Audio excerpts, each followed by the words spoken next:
Nick, Hello. how are we? Very well. How are you doing? Yeah, I'm very good, thank you. I'm looking forward to chatting to you today because every time we have a conversation, it seems to be a pretty detailed one. And it's not recorded. Yeah, and it's not recorded, which is a shame because we've had a lot of good conversations that seem to lead down avenues that you wouldn't even expect. So I'm looking forward to it. Let's do it. Nick, you're into your real estate, your property management, is that right? Yes, I'm actually a property investor. Property investor. Yes, I've been doing it for a few years now. And yeah, it's pretty fun. Taking the stress away, it's pretty fun. So I'm assuming that the stress is huge when you start, and then as you carry on, you learn how to sort of minimize that. Is that what you're saying? It's trying to evaluate it at the beginning without doing it. Obviously, you wouldn't know what you're faced against until you actually do it. So you can mitigate at the beginning, but then you can read as many books as you like, watch videos, speak with people, but until you actually do it, it's totally different ballgame.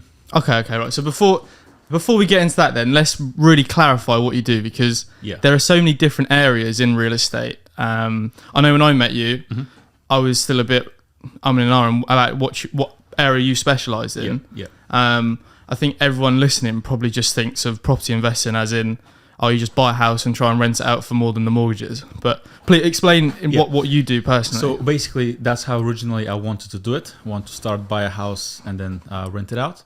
However, I realized you need a deposit, which is, again, a chunk of cash I didn't have at the time. So I started seeing what routes are out there. And one of them was, in a way, managing. So currently, my main business is hospitality, which is basically called service accommodation in the property industry. Which is basically either apartments or houses that you can rent out from landlords or management companies, and then you can put people in for short-term, guests, or if you want to take it long-term, you do it like that. That's how I started. Eventually, I started transitioning to getting people like in the property industry is called HMOs, so that's houses of multiple occupancy / shared accommodation. So I transitioned doing that as well, and currently I'm doing both. Plus, actually, in the next few months, we're actually doing a flip. So we're going to be buying a house, renovating it inside, and then selling it for profit. So in terms of property investing, it's easy to say buy a house, rent it out. But when you chop it down, it's multiple streams of actually doing property investing, if you know what I mean. So in general, it's basically like a problem solver for people that have issues with their properties, their tenants, or just they don't want hassle. Sure. So when you first decided you want to get into property, the nice idea, like the rosy side of the fence, was buy the property and then you rent it out. But like you said, you didn't have the facilities to do that straight off, so you had to look at other ways to get you to that point while still experiencing the real estate market. That's it. Yeah. Right. Okay. So that's why you've taken on the management side. Did it take a long time for you to figure that out when you realised you want to do that? A year. A year, really? Pretty solid year. Yeah, because originally I started 2018. Going back, so I was working full time. I was in basically doing operation assistant work behind a laptop. So I was college, and then after college I had 5-hour shifts every day, and I was looking into doing something for myself. So at the time I wasn't studying anything. I was doing like GCSEs, and I was transitioning to do fitness and personal training, which eventually I started doing. But I was trying to find a route where I can have some sort of income, side hustle, and I just went on Google and just Googled how to make more money, and then information such as assets, liabilities, passive income started coming up, and I just Googled individually all of them, and it went down to the book Rich Dad Poor Dad, which eventually when I read, and then went to my first property course basically in London, 2019 January. I was like, okay, this is the route I want to take. But actually going into it, I needed, I would say, pretty much 9-10 months until I actually started figuring out what I actually want to do. Because I was like, I'm going to buy a house, because we're in Southampton. I'm going to buy a house up north because it's cheap, renovate it, sell it or keep it. But then again, you still needed money. And I don't want the hassle of traveling like 5, 6, 7 hours if something is to go wrong. So that's why I started narrowing down, speaking with people, and just Googling as I started, how can I make it happen without putting so much cash up front? and the service accommodation route came into play. And I decided to do it, to focus on that, read more books, watch more videos. And then in September, I was like, okay, this is it. So let's start looking for something. I only found my first one 6 months later, which took me, again, longer. But as I said earlier, you don't know what you're up against up until you actually do it. Because you can read as much as you like, watch as many videos as you like, but it's that much. So Sure. So and that's not property, that's in general. Definitely in general. So you said that you were doing your GCSEs. Now, you weren't born in England. No, I was. And how old are you now? Good question. 24. You're 24 now. So when were you sitting your GCSEs? Is it at the normal age or? Yes. So basically I came in 2014, so I was 16 at the time. And because I was born in March, I think up until August or something like that, you can go either school or college. I think that's where the version is. Yeah, that's it, yeah. Because I have a friend of mine, he's born in September, he had to go school, and I went straight to college, and we were the same age. So I did GCSEs first, and then I decided to do sport and fitness. Okay, nice. And now, was English a language you had to learn when you got to the UK, or is it something you'd been practicing? I've been practicing back home. Okay. I've actually learned English through cartoons. And, oh, really? Yeah. Because we had cartoons back home in English. Eventually, they transferred to Bulgarian. That's where I'm from. And I was like, okay, I know this word. And I started mixing and matching. And I just watching movies helped a lot as well. But I knew it before I came in. Okay, so you didn't find that a hindrance to... Reading and writing was great. Speaking was bad. Because I was never speaking with anybody in English. No, unless you have that dialect with someone from there, you can never really replicate it, can you? That's it, yeah. Sure, okay. And so, doing your GCSEs, was it something that you felt were necessary, or is it something you just felt you had to do to stay? I had to do to stay. Originally, I didn't want to stay. I was on vacation. Right. And like close to 8 years now, I'm still here. So, but no, I mean, I came in summertime, which is for me worst possible time to be taken out from your environment. When you're just finished school, you have friends, you want to go out, and then you come over here and you're like, you don't know anybody, you barely speak the language, and you're like, okay, what's happening now? And then a few months later, coming down close to September, they're like, sign up for college. And I'm like, I don't want to sign up for college. They're like, yeah, just give it a shot. And I'm like, I spoke with my college school back home, and I said, look, can I delay my starting date for like a few weeks? And I think they gave me a month, and they said, after a month, and then you have to start. And I'm like, cool. I asked my parents, I'm like, can you buy me a ticket to go back home? And they're like, if we buy you a ticket, you're going to have that peace in mind that you will be going back home regardless, so you wouldn't want to make this work here. And I'm like, standing here now, that's a very solid point. And I said, no, just, buy me a ticket. Eventually they didn't, so I had to sign up for college. Again, didn't know anybody, and I stayed there for a year. I mean, did my full year, but because it was in Winchester, Eastleigh, which is like 45 minutes on the bus. Back home, everything's walking distance. So I never had to go anywhere in terms of traveling so long to go to school, for example, or college. So that was annoying, and every single day in the morning, I was like, what am I doing here? But eventually I started making friends. A few years down the line, I met my ex-partner, so things started going on the way they should. And my mind opened because, again, I don't know how many foreign people you've spoken with, but in my country, from what I've seen, people are a bit more narrow-minded. And having to come here and experience, the openness and going back and saying, have a look at this. They're like, what are you talking about? And I'm like, it's there, why are you not so open-minded? But people have to experience it.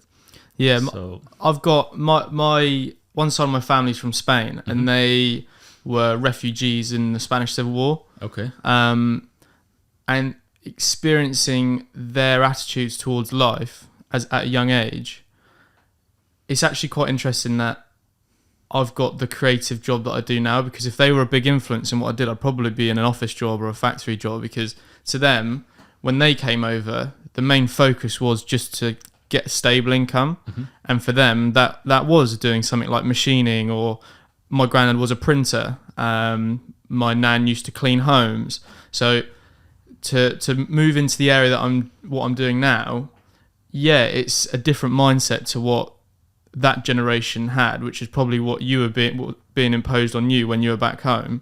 But then I understand where that mindset has come from, because times that they've lived in are completely different. Like I could arguably say I've probably only faced one life or death situation in my life, which was when I was on my Gold Duke of Edinburgh and we were climbing up Snowdon, and a girl in our group fainted on the side of the mountain, and this was in like a really heavy like rain/sleet storm.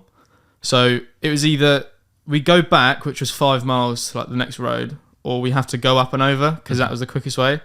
So we just ended up having to pick her up and push her up the side of the mountain. And it's one of those situations where you either do that or you're fucked. Like there's no other option. So the thought of not doing something doesn't even enter your mind. And where that generation had probably experienced so many situations like that, they don't have the capacity in their mind anymore to worry about the small feeling sort of side of things, which is probably why your parents were like, you're going to stay there, because if you don't stay there, you're just going to want to come home. You're not going to experience what you could experience. And would you arguably say that if your parents didn't say that, you would never be in the situation you're in now, starting your own business, becoming independent, building something for your own? 100%, yeah. 100%. I'm still looking at on that day that I was like, okay, if I was to go back and they let me go back, how would my life, maneuver from what I'm doing now to what I was doing back home? I used to be a magician before. Oh, really? Yeah, I don't know if I shared it before, but I've never heard you say that. Have you got any tricks you can show us? Not at the moment, but next time. I can be prepared next time. Yeah, that's nice. But yeah, I used to be a magician. I've done it for quite some years. Then made up a group of 10 people. We performed on stage twice. We also got interviewed for a job. But the thing is, because we were under 18 or like even under 16, we weren't allowed to actually work legally, right, as entertainers at the restaurant. But coming from that side and then transitioning here, I was still doing magic. Like we're separated with the guys, but if we stayed there, obviously now everybody's taking a different route. But if everything was still like that, I don't know where everything was going to lead, because I have that open mentality in terms of magic. Like, who the hell does magic type of thing? Yeah, sure. So doing like those bits and pieces, it's like, okay, give it a shot. But yeah. I mean, even pursuing something like magic, you need to have an open mind to even think about wanting to do that, because it's like people have, at least a lot of adults would know there's obviously a trick behind a lot of this stuff. So what's the point in even believing in it? But then it's not what it is. It's how you feel when you watch it. So to go out of your way to learn something that probably goes against the cultural norm, shows how open-minded you are. Would you argue that if you like something, you're just going to pursue it no matter what anyone thinks? Yeah, that's my mentality in terms of everything, pretty much what I do. Obviously, it takes time. You got to put the effort in. But if you do it, then eventually you will reap the rewards regardless. Is that something that you had to develop, or is that something that came natural to you? I think that was it came natural, but in time you were developing to make it better and better, if that makes sense.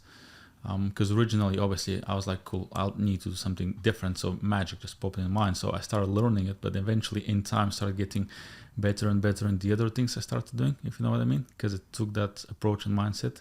Sure. So, you learned how to start something that you didn't know anything about and get good at it. You learn the process on one part, and then you do it on another business, for example. Yeah, sure. Yeah. So back to your start into the property scene. You said you read a book called Rich Dad, Poor Dad. I haven't read the book, but I've heard a lot of his podcasts, and I agree with a lot of the stuff that he says, where the everyday person doesn't know the tricks not the tricks, but the nuances that surround tax and how you can handle your tax. Yeah. Is that the main takeaway you got from him, or was there something? The biggest thing for me from that book is always question everything. And by saying that, it's like, okay, why are we going to school, for example? Why are we going to university? Why is people working? Why is this? Why is that? Obviously, you can go into the rabbit hole of conspiracy theories and like, okay, this is because of something massive, right? But if you were to actually focus down and say, look, have a logical conversation with somebody, not arguing, but just say, look, this is my point, this is your point. Let's see if there's truth in the middle, for example. Just even having a conversation with you, you bring different opinions on the table, and then you answer the question why, if you know what I mean. So that book for me was like with tax, why nobody teaches it in school, income, expenses, all that kind of stuff. And I'm like, okay, I need to look into it. And before that, I didn't read. My dad has a massive bookshelf at home, with books and stuff. I'm like, what the hell I need this for in the 21st century? But eventually I was like, okay, I read that and I'm like, that's interesting. And then I started reading more and more and more. And then people say that you can get somebody's life story, life experience, like 8 years life experience, condensed in a 300-400 page book, read it for a week, and you just compress that lifetime of experience. Yeah, that's a very good point, actually. I've never looked at it like that. And that's only one book. That's one book, yeah.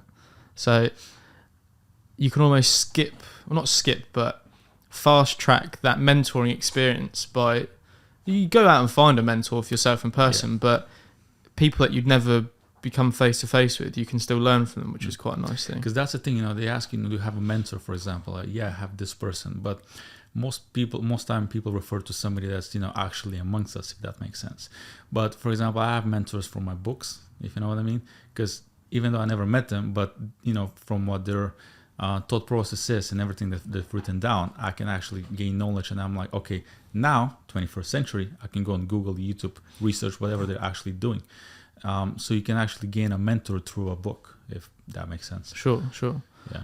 Is there anything from that Rich Dad Poor Dad that you can just give to the people that are watching to make them sort of realize that there's a big part that they're not tuned into, that they don't even know about? Like, for instance, any tips on tax? Not even tips, but just a realization of how maybe these quite rich individuals seem to be getting off with not paying as much tax, or anything you can provide that would make them pursue reading that book. Yeah.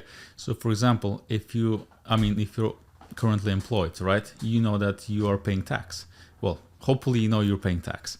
If you don't know you're paying tax, check your payslip, and then have a look how much money you get taken out, and then have a look at what the media says about rich people paying no tax, for example, or very low tax, and then question yourself, why are they doing it? If you want to know, read the book. Simple. That's a fair point. Like, for example, for me, first year I was finishing my tax returns and stuff, and I'm like, I'm actually paying tax. I'm like, great, we're doing great, it's a business. But then eventually I learned, like, why the hell am I paying tax? I can put all that money in something else, assets or marketing or you name it. And eventually finishing my tax year now, I'm like, okay, good, I'm paying tax this year. So you learn through time, but you have to have that basics. And I think like this books like that, or like The Richest Man in Babylon, I don't know if you read it. No. It's those small basics that you would need in terms of economics, and it's made easy and simple, for everybody to understand, I hope. And other people learn differently. Some people learn through books, some people learn listening to stuff, some people learn visual stuff. But Robert Kiyosaki, the author of Rich Dad Poor Dad, he made a game called Cash Flow, like a board game. The reason for him making the book was actually making the game. So he made the game wasn't selling. So he said, cool, let's make a guide and a manual to sell the game. So that's why he made Rich Dad Poor Dad, I think a year later or something like that. And it's in direct correlation to actually what the game is in terms of income, expenses, balance sheets and all that kind of techie stuff for accountancy, for example. But it's made very, very easy and super simple. And when you play it, what's the closest way of actually doing something without doing it? It's simulating it, right? It's 90% of actually doing the real deal. So the game is like a simulation of real life. The board game. So if you were to learn how that operates, and then you actually go out there and you start doing it, you will see it's pretty similar to what the game is. Yeah, one of the big takeaways that really got me listening closely to Rich Dad Poor Dad is when he explained how the rich use debt, and how they would rather turn their assets into an asset that they can use as collateral against a loan from the bank or from whatever institution, because a loan actually isn't taxable. So instead of taking $100,000 or £100,000 as a payment and then paying, well, in this country I think probably 40% income tax on it, that's it. You'd purchase an asset to your business with that money, and then use that asset as sort of the collateral. A collateral on a loan is essentially you're giving something you give away it to for the something. bank, That's it. and if you can't repay that loan, then they take that away from you. So they use that asset to then pull their money out as a loan, which then is 100% tax-free. So instead of pulling £60,000 out of the money you're going to pay yourself, because the 40,000 would go in profit in taxes, you pull the full £100,000 out. And it's small bits of information like that that you won't hear anywhere unless you actually really go looking for it deeply, or you seek some really good financial advice, and you don't normally get that unless you're making the money and you actually go seek it. But that's exactly that, because some people get salary increases or like promotions and stuff, and they get the extra few £100, few £1,000 on top, right? And they're like, cool, I can now go and buy a car, or I can go and do this. And what personally I would do if I was in that situation, I would invest that extra, a few £100, for example, into something that's gonna make me the money I need for the installments, for the car, for the house, for you name it, for the liability that's going to be taking money outside of your pocket every month. Instead of spending it from your own hard-earned cash, put the cash to work. Let that cash make more cash and get it sidetracked to liabilities. Yeah, we've spoken about that Grant Cardone before. Yeah. I'm not really a big fan of him. I'm a massive fan. You're a massive fan. But he said one thing that he sounded like a bit of a dickhead when he said it, but it makes sense. And it was the money that I haven't worked for is the money that I use to buy my silly things, like my nice cars, my nice watches, you name it, that isn't really like an investment in himself. He'll buy it through money that he's created passively through things like stock investments, or I don't know if he'd class money he'd get back from property, possibly, because to him that's probably a passive income now still. I'm not sure, but definitely for things like stock and share returns, he says that is what he uses to purchase his luxuries in life, because he hasn't had to do anything from the initial setup to create that money. And that's a really good way to look at it, because one, if you don't have any of that, then you realise, well, I shouldn't really be buying this sort of stuff. It then encourages you to seek out those methods of making money, because I mean, let's be realistic. Everyone at one point in their life would like to treat themselves to something nice.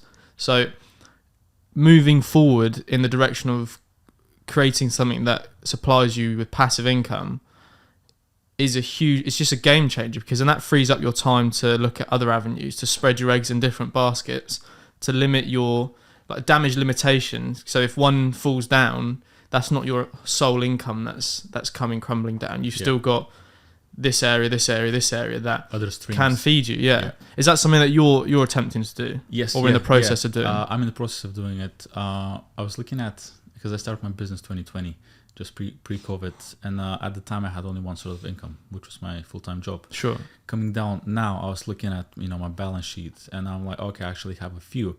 So having that now, and I'm like, okay, what changed? And I'm like, the whole mentality of actually looking into what is a multiple streams of income type of thing. How can I earn more money passively without doing something? You always have to do the work.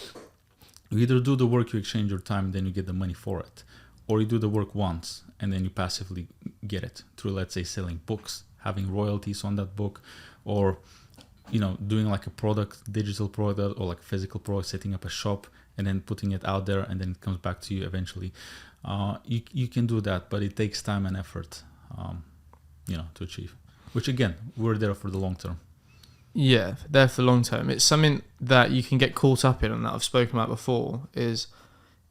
I've seen it in younger people, and it happened. It was in me when I was not too long ago, probably like about a year ago actually, before I started my journey doing this sort of stuff. I was always in a rush to get to the top. Like now, I wanted to be at the top yesterday. I didn't see why I couldn't be there, so that's why I had the drive to be there now, if you know what I mean. I'm sure many people that are listening have had that experience. Say, if they're in like a part-time job and their manager is an absolute idiot, like they just can't even organise the most simple things, and you're there watching them direct you about when they can't even run the show themselves. Been there. You've been there, you've done that, and the annoyance for wanting to get to that position now can sidetrack you from what is actually important. And what is important is actually developing yourself in the moment, because later on down the line, you will be in an opportunity or a position where you can be taking that next step to get to the position you always want to. But you now have the life experience to take that by the horns and really go for it. One of the things that for me was, it was a blessing but then also a curse, was the confidence you have as a young person, because you haven't been through all the failures that some of these older people have, which aren't doubts in their mind, but it's something that they have to acknowledge and move forward with. So like I said, it's a blessing and a curse, because if it pays off for a young person without these worries, you'll absolutely smash what you're doing, and more than likely you'll probably find a new way and a better way of doing it, because you haven't got the failures to limit you. As like these failures aren't a box that you're trying to get out of, because there is no box around you. You can just do whatever you think of, because no one's there to say that's not the right way to do it. You haven't failed at doing it previously, so you're not there telling yourself that's not the right way to do it. But that can also go completely the other way, and you can royally fuck something up.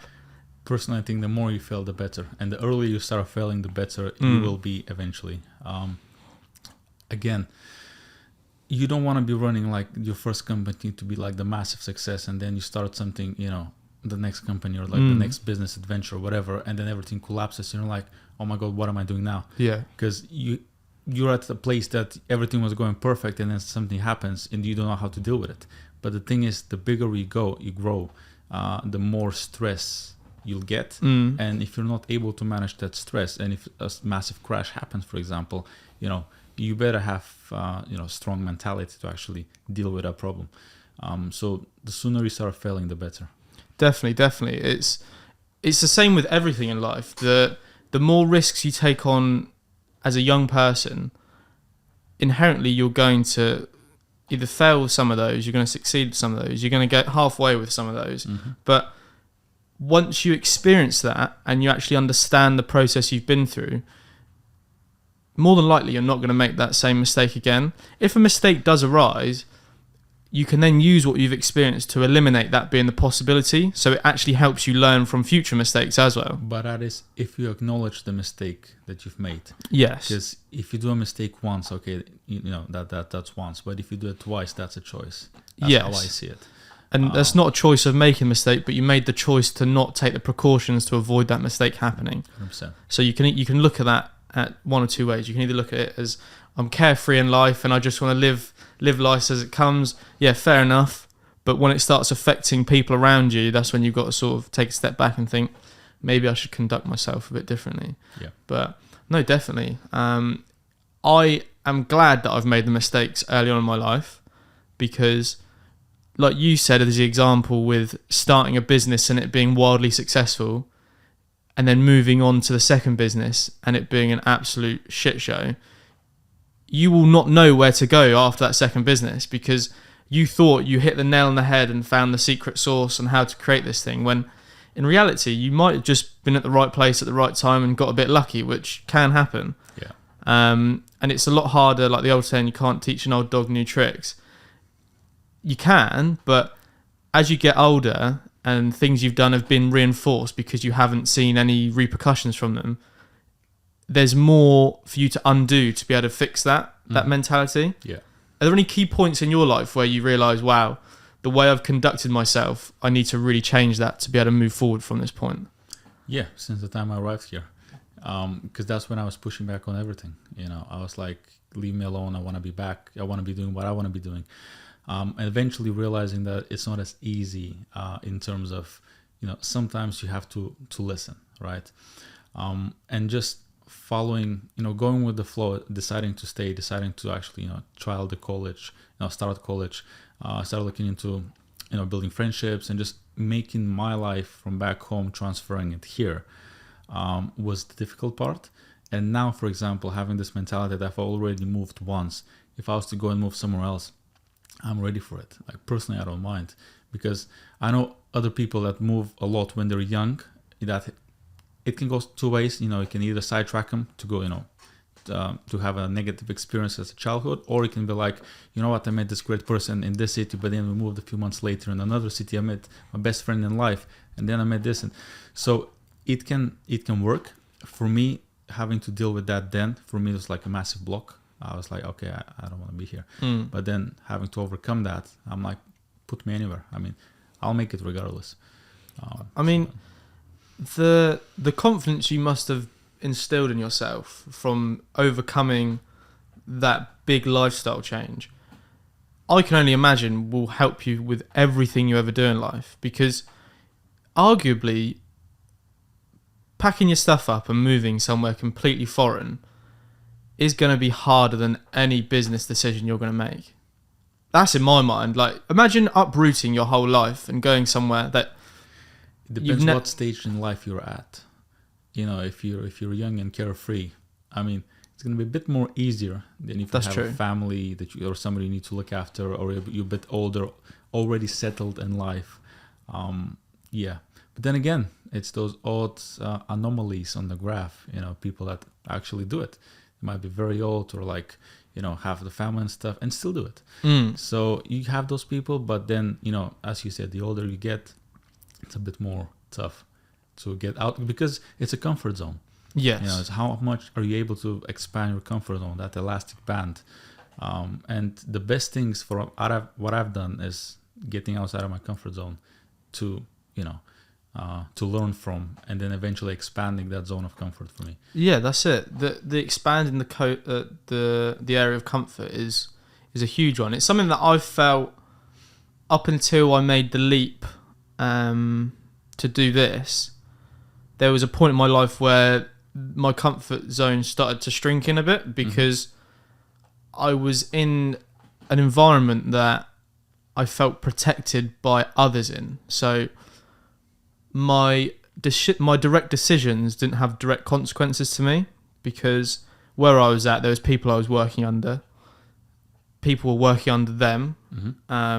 They had people above them, and so there's a whole ladder of people that can be the reason something fails. So you can't exactly pinpoint where something fails. So up until that point, I was a very adventurous person, always pushing to do the best I could, and anything you would say to me, I would instantly think, yeah, let's do it. We can do that, because I had previously put myself through all these difficult sort of processes. Whether that be, when I say difficult, it means difficult to you, not difficult in general. Like, I'm not saying you need to go run a marathon, because for everyone, every normal person, that's going to be difficult.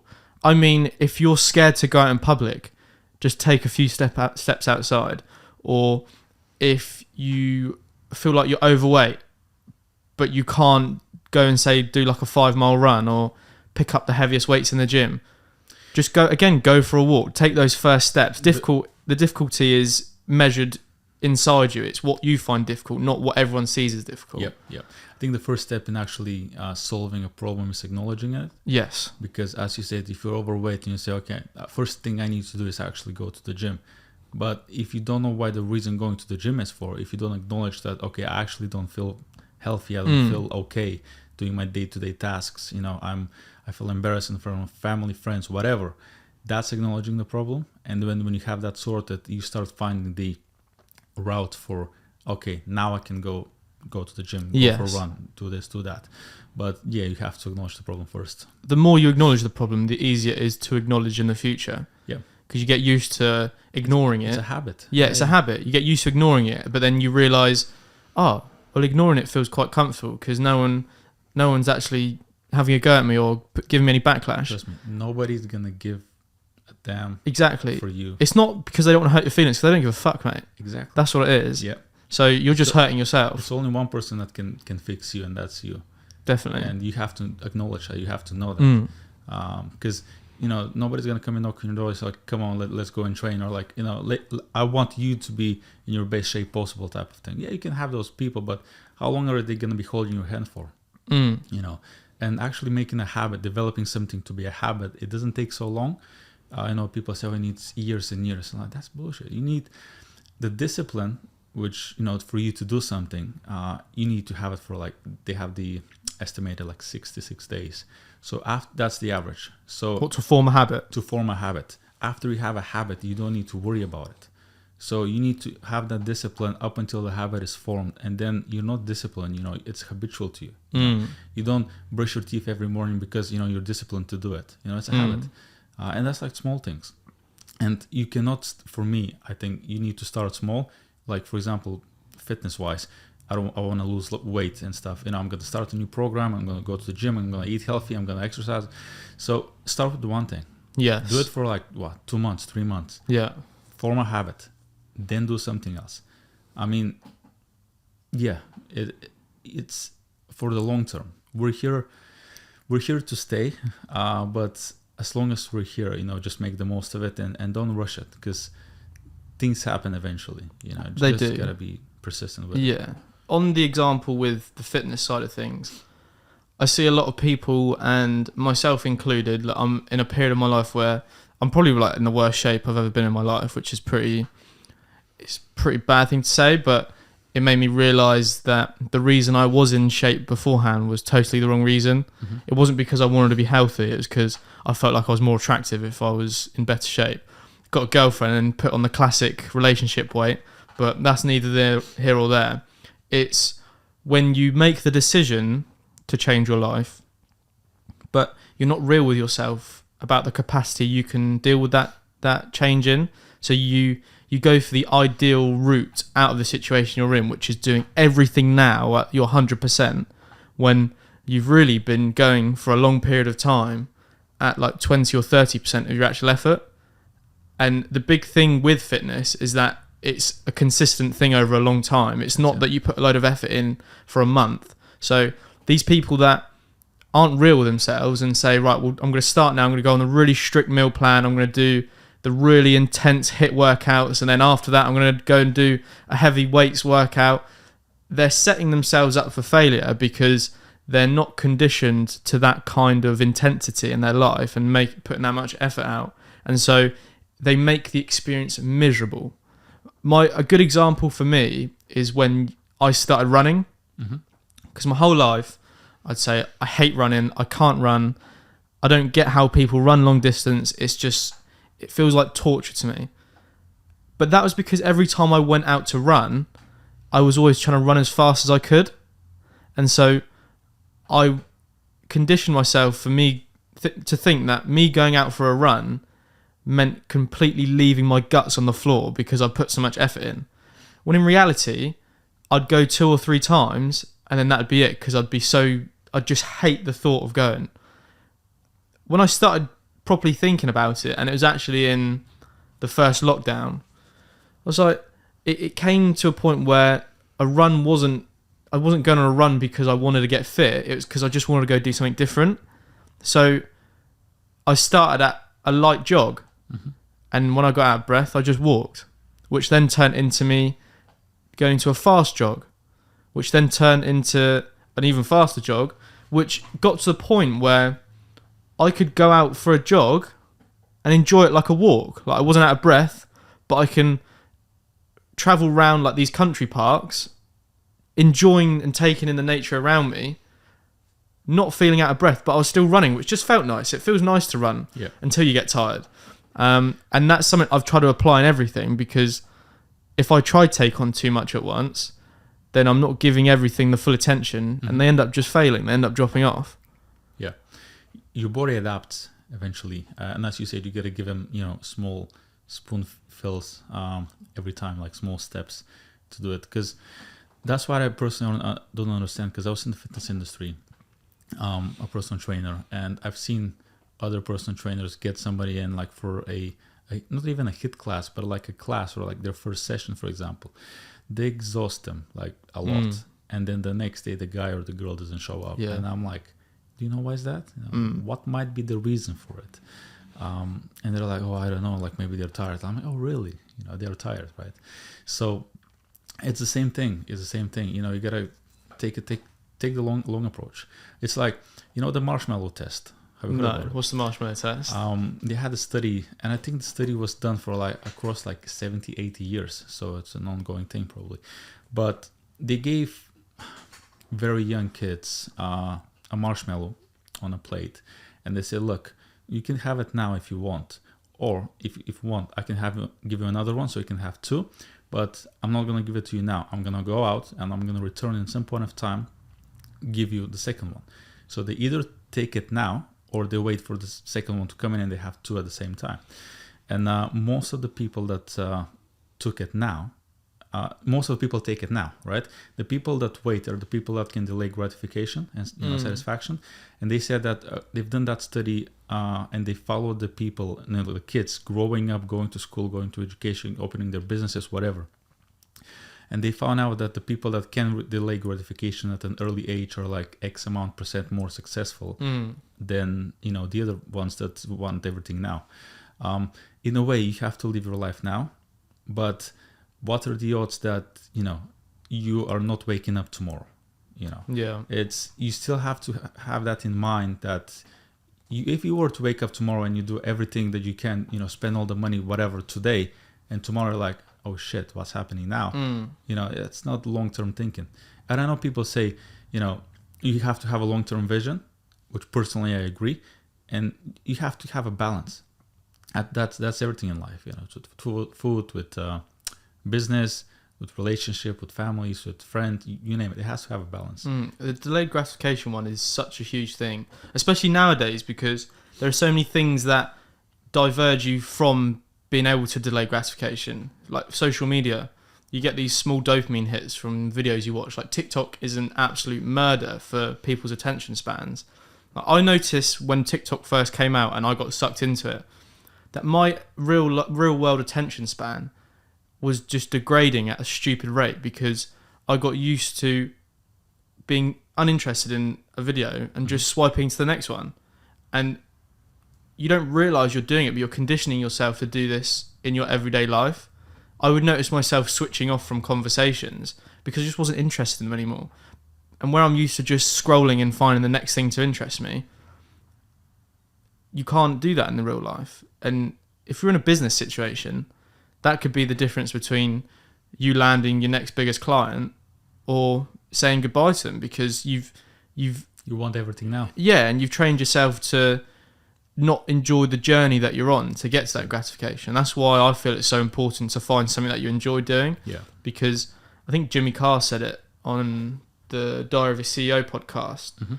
The meaning to life is enjoying the journey that you're on rather than looking forward to where you're going to end up, because you're never going to get to that place you're looking forward to because that's always tomorrow. I have a story for that. 2 years ago, before I started my business, I was working full time. I was getting basically full time, salary. Yeah. And I know I was spending my time, I was getting money back. Started my business. I went full time doing property from January this year, which meant that I was able to cover my living expenses through my business. Which meant that from working at a time I was doing 48 hours over, so that's 4 days on, 4 days off. So it's pretty much a week. And now I'm doing way less property work, if you know what I mean. And I get pretty much the same salary, it's the same money, which in a way it's not as good as the whole journey because now I'm cool, I'm here. I arrived at whatever I wanted to do. Now what? Obviously the next step is get more and more, have that, help other people that are in the same journey and stuff. But having reached my, becoming financially free goal, it's okay, that's not fun. And I started realizing that the last few weeks, I'm okay, I can focus my full time now on actually developing this and making it bigger and bigger. But having to have that before you hit your goal of whatever that is, you have to raise the bar slightly higher so that you never hit that goal. And that's what I realized, a few weeks now. So now I have my goal settled. But Good. Just before you reach it, just raise it again. Yes. Because it's the journey, it's not the actual end result. And that's why you need to enjoy the journey because you won't be as satisfied as you thought you would be when you reach that end goal. And the best thing is document your journey. Yes. Do you know what? that is something I don't do. Yeah. And it's sad, to be honest, because my memory now is horrendous. My short-term memory, my ability to create memories is horrendous. I have to note things down now because it's not good. It's And the best way to document it, it's here. It's very easy now. You just got a notes app or a memo app, 100%. and you just jot it down. It's the easiest time to do that. Yeah. And do you know what? I was talking to my friend last night, and he was saying to me that he was reading through his granddad's memoirs from when he was a young boy, and the thought of being able to go back in time to when your granddad was even younger than you, and to experience what they were experiencing at the time, that's invaluable. And if you can pass that down to someone, maybe your grandchild in the future, that's leaving something to them that you can't decide later on in life to go retrieve or get, because it's in the moment, it's a bit of history that you've created for them.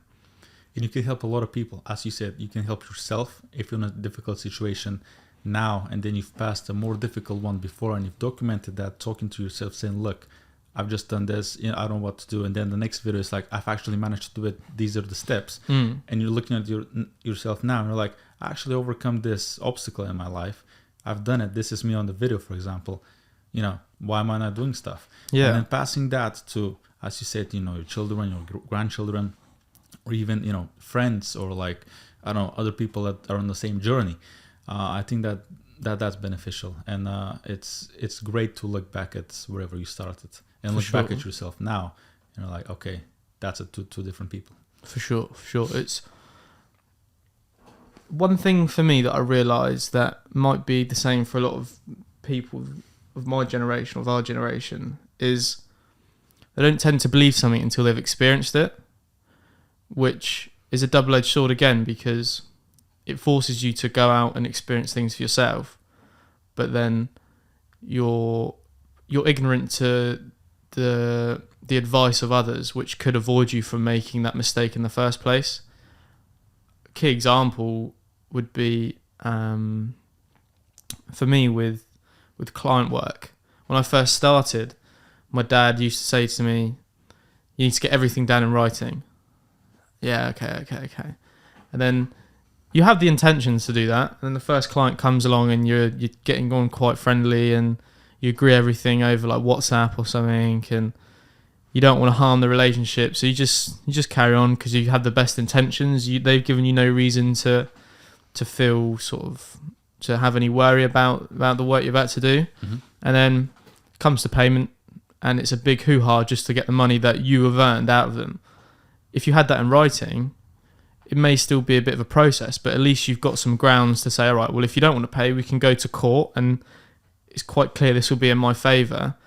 And it wasn't until I experienced that first time of not doing that that I realised how important it was, and I could have saved myself a lot of backache if I just listened the first time, which for me is a big downfall, but then I feel that's a part of who I am. Like, I don't think I'd be taking the risks that I do nowadays if I didn't have that in me.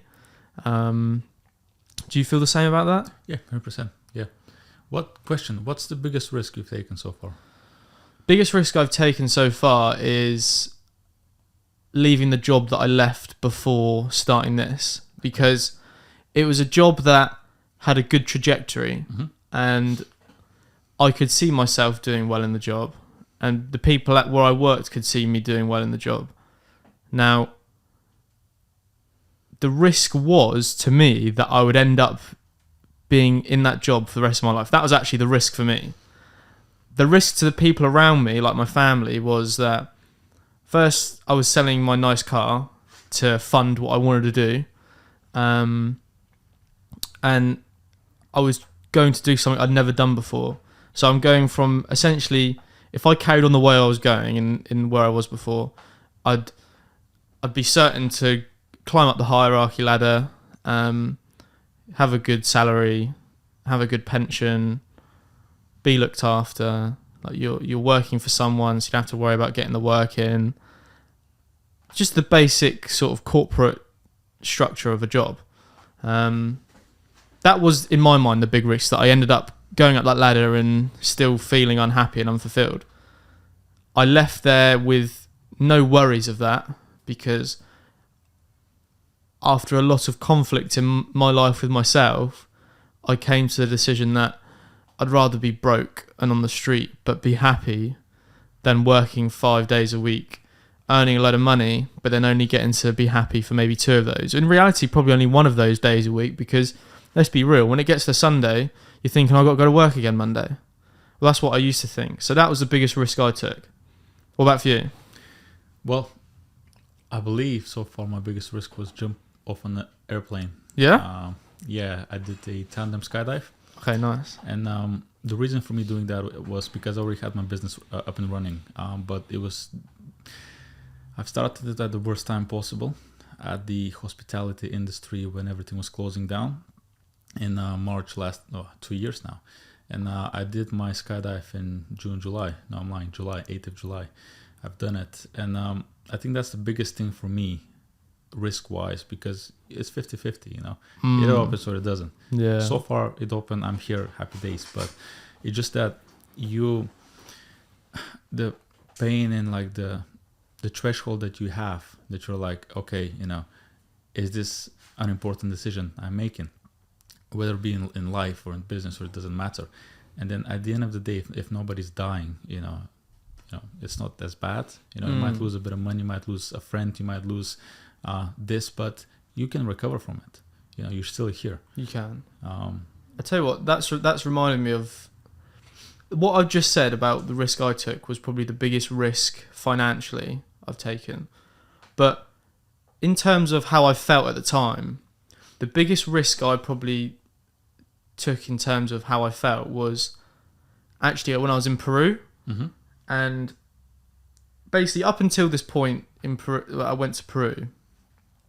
I sort of realised in the back of my mind that I was holding my true self back from the world, because through school I sort of conditioned myself to not go against the grain, which when you're in the environment you don't notice it being a detriment to you, because in the environment it's actually a benefit, because you're not standing out and getting picked on, or you're not drawing unwanted attention to yourself. But sooner or later the realization came to me that, wow, I've turned myself into someone that I'm really not, and I was unhappy with myself because I felt like I wasn't expressing who I really wanted to be.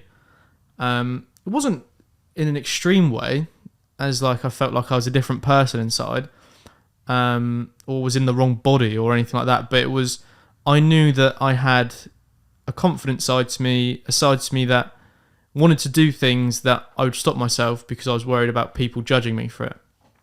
So when I went to Peru, I made a promise to myself that this holiday, this trip away, was the time for me to start being more true to myself, to actually be the real me.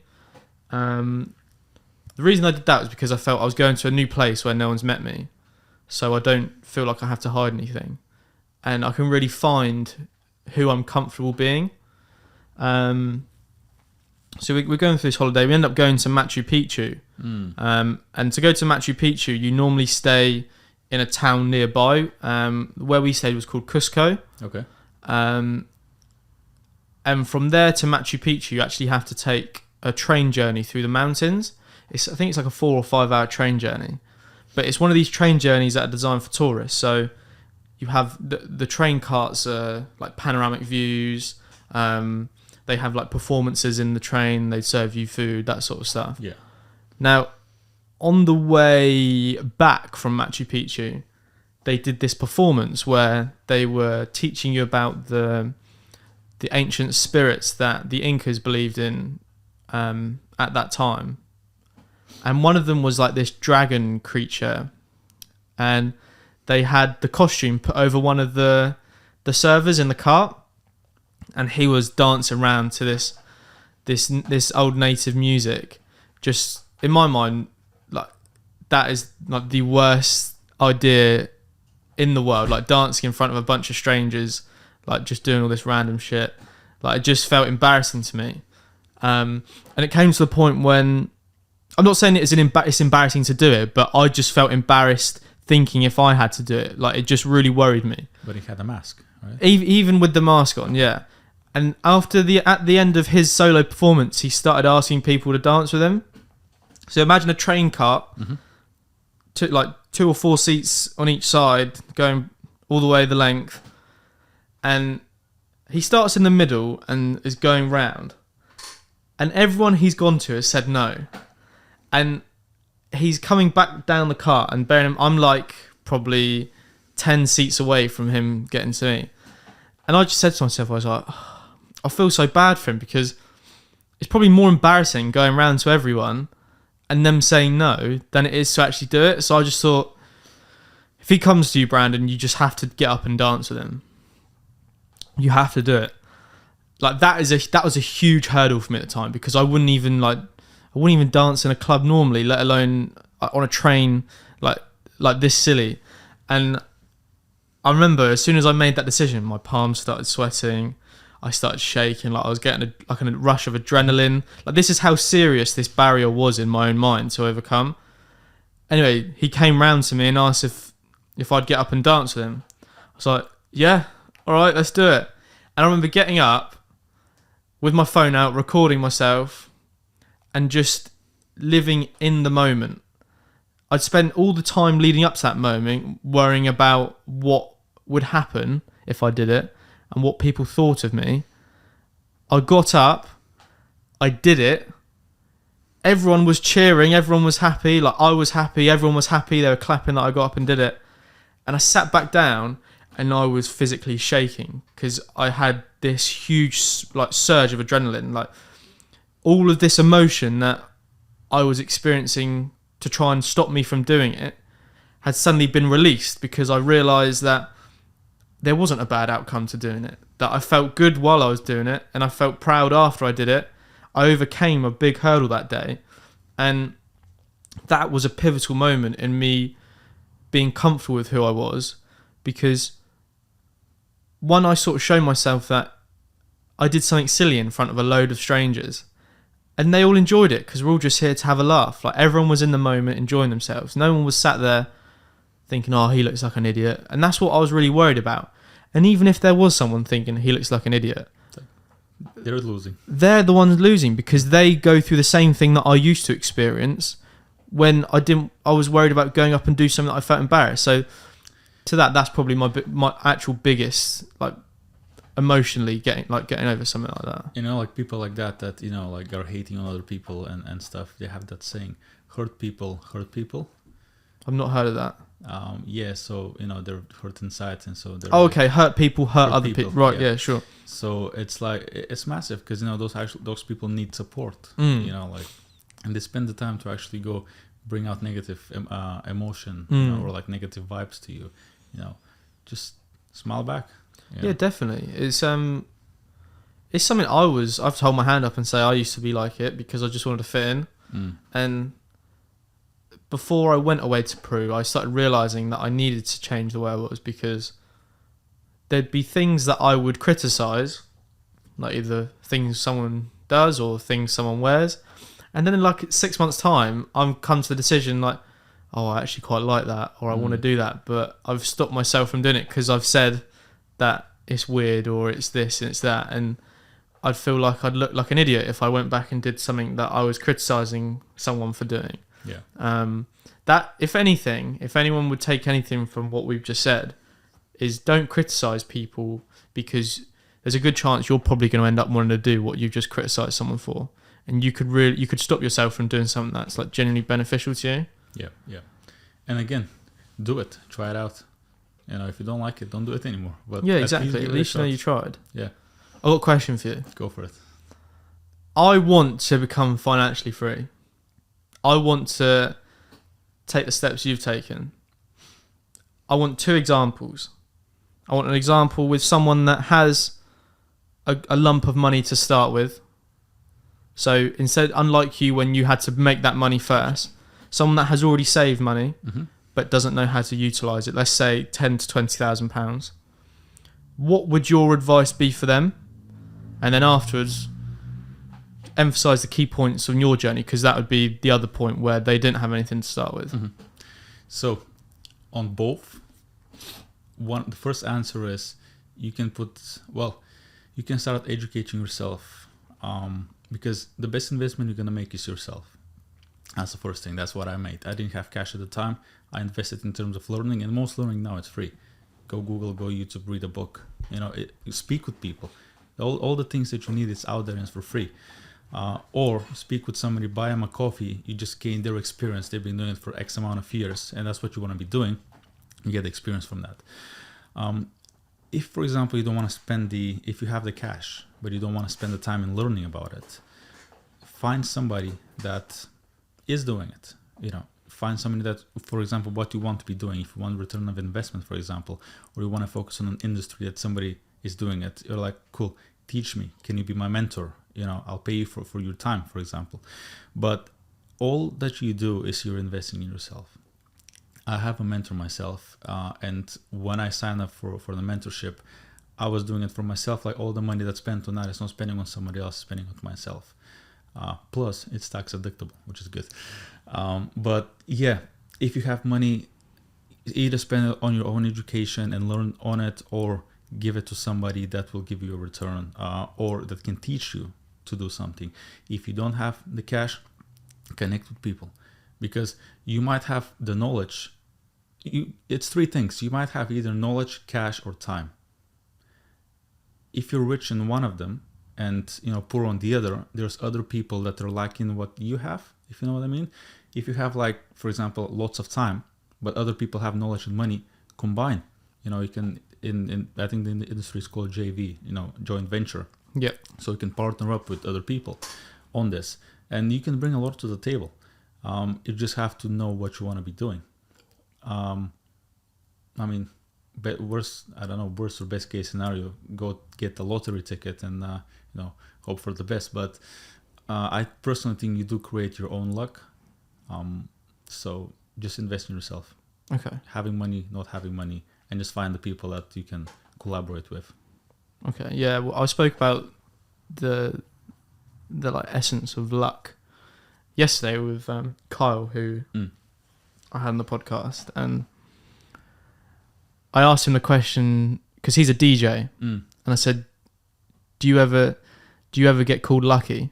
And he just laughed, because in a lot of people's eyes, he is lucky because he's doing a job that looks like a fun job. Mm-hmm.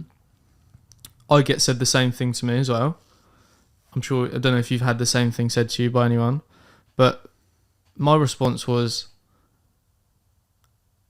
I don't think I'm lucky. All I can say is that I try and put myself in positions where if the luck presents itself, I can take hold of it. Because everyone will experience luck at some point in their life, but it's what you do with that luck. So, for instance, if you're lucky, and like you said, worst case scenario, you win the lottery. It's not worst case, but if you win the lottery, you've been lucky. But okay, that might be a bad example. No, but you had to go and buy the ticket. You had to go buy the ticket. So you've done something. But then also, what do you do with that money? Because you're lucky to win that money. But very unlucky if you are to. Have you spunked out the wall, yes, or have you put it into something that was really beneficial? A better example would probably be, like you said to me before, about these like meetups you go to, the networking meetups. Yeah. Now, you don't know if anything's going to come from those meetups, but just you going there allows you to take advantage of potentially meeting someone that is like the puzzle piece to what you were missing in your puzzle to create what you wanted to create. And that is what I mean by being in a position to take advantage of that luck. I've been in those positions in my life. It may just be the fact that you decide to get up that day that you feel really tired and you want to just stay in bed. It's just setting yourself up to really capitalize on it. Now, back to the financially free part. Yes. You have done a fair few courses in your time. Yes, yeah. I said to you when I first heard you did this that I thought these courses were a scam. Mm-hmm. Now, that is probably a sweeping statement. Well, it is a sweeping statement. And apologies to anyone that does actually have a decent course with material, but there are a lot of pricks out there that have given you a bad name. So work a bit harder to tell me that it's not bad. What courses can you recommend to people to stop people going through the bullshit you went through to waste their time and money? Are there any ones that are genuine and that you found real help from? Well, I want to take a step back in terms of that. Sure. When I started my magical career thingy, I learned myself, and then eventually I had one of my closest friends. He decided to do it as well. Just like, teach me. And I'm like, look, I can give you all the stuff, for example, that I paid for, like the paid, courses and stuff for magic. But I want you to, these are the 3 guys, these are the videos, I've started watching. You do it, do your like 1 month homework, show me that you're interested in it, and then come back and say, look, okay, this is what I've learned, this is how good I've become, so on. And if I see that you're actually putting the effort in, I'm like, okay, I can take you in the group, or like, this is what I'm working on, let's collaborate, blah, blah, blah. So in terms of people that want to, spend money on courses and stuff, I would advise the first thing is to just look for the free stuff. And the free stuff are free, and they're out there on one click of a button, basically. And if you don't put the effort to do the free stuff, I think when you do the courses, you're not going to, massively benefit. And you're like, I spent my money for something that you would have expected to be something else, but it's not, because you haven't spent the time to watch the free stuff. On top of that is, if you were to buy something, you're going to put more value at it. That's why I started buying, because I've looked at the free stuff. I'm like, cool, I have X amount of knowledge. I need to slightly increase that, or see what the course can offer differently than, the free stuff. In my sense, it does offer more detailed stuff that you can learn from speaking with people that done it. And that's, again, a cup of coffee, and, basically it's for free. But at the time I was, I guess, introverted. So I didn't go to meetups, networking events. I was more of a stay at home. I'll download this course. Do you know what I mean? But you can go and learn free. If you have the money to spend on courses, I would say, depending on what you want to be doing, of course, just type in Google top professionals in my industry, in my country of this. Sign up for local groups or like local meetups. Speak with people is the first thing, and see what they've done. Because if 10 people haven't gone on a course and they're actually massive successful, do you know what I mean? You can speak with those people. Or somebody's done a course and they're like, you can see their journey now, going up. You're like, cool. Would you recommend it? Can I speak with your mentor? Can I speak with, who did the course for you, and blah, blah, blah. So I think free is best, but then after you've exhausted those options, and then you have some extra cash, invest. And that investment is not in a course, it's in yourself. Very true, very true. I am, again, with Kyle, who I spoke to yesterday, he gave an example of when he first reached out to the studio that he works at. The studio's called Red Rooms, and the owner's called Jojo. Now, he's quite a busy guy from what I've been told. And Kyle had actually paid for some studio time, even though he was a DJ. He paid for studio time with him to learn some of the tricks that he has. So he wasn't an artist, but he just wanted to mix with this guy. And then after a few sessions, he brought up the idea of, I would love to work for you guys, this, that, and the other. And the guy turned around and said, yeah, look, I could see that happening one day. I like the way you work. I'm a bit busy at the moment, but I'll get back to you. And he didn't hear anything back from him for 6 months. During that time, Kyle was consistently messaging him, not in a rude way, but just like, hi, Jojo, I'm still really interested in this. However he said it. Yeah. He was just keeping his name in Jojo's head. And after 6 months, he said he came back to him and said, hi, mate, yeah, we get a lot of people that ask to work here. So that's why I left it 6 months, to see if you actually really wanted to, and your persistence has shown through. So yeah, we'll start here and start working up. So if you get a no, or you're ignored on that first attempt to reach out for a mentor, don't feel like that is a failure on your part, because you never know if that person is trying to test your integrity or the drive to actually want that. Because them being a key figure that you want to learn from, you're not going to be the only one that wants their time, and they can only give it to so many people. So set yourself apart by either reaching out to them on a consistent basis, or maybe in a unique way. Like, instead of emailing them, actually go down to the office and say, I'd like to speak to this person.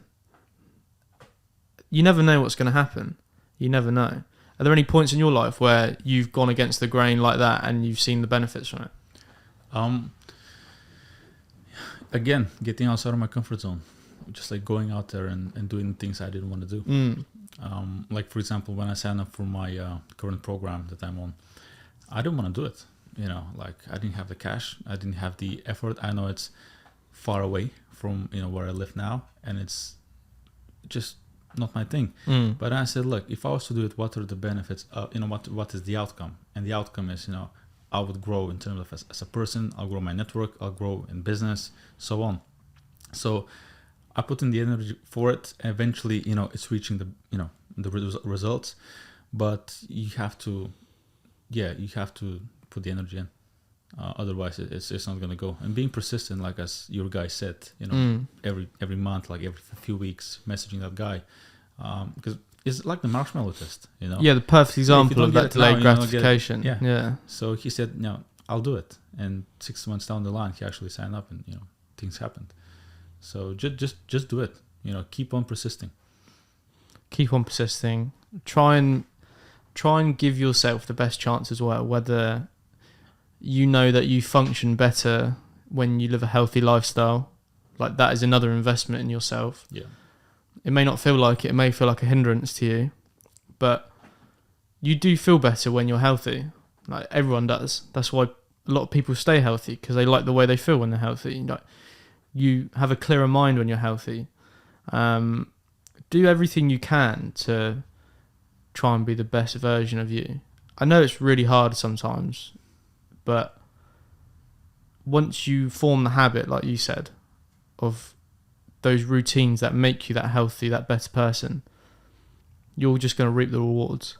It's something that, for me, when I fall away from it, and I do, like everyone does at some points in their life, like you're only human, I feel sad when I do, because I feel disappointed in myself, but I can't stay disappointed for the rest of my life. It's just, okay, I've acknowledged that I've gone down this route.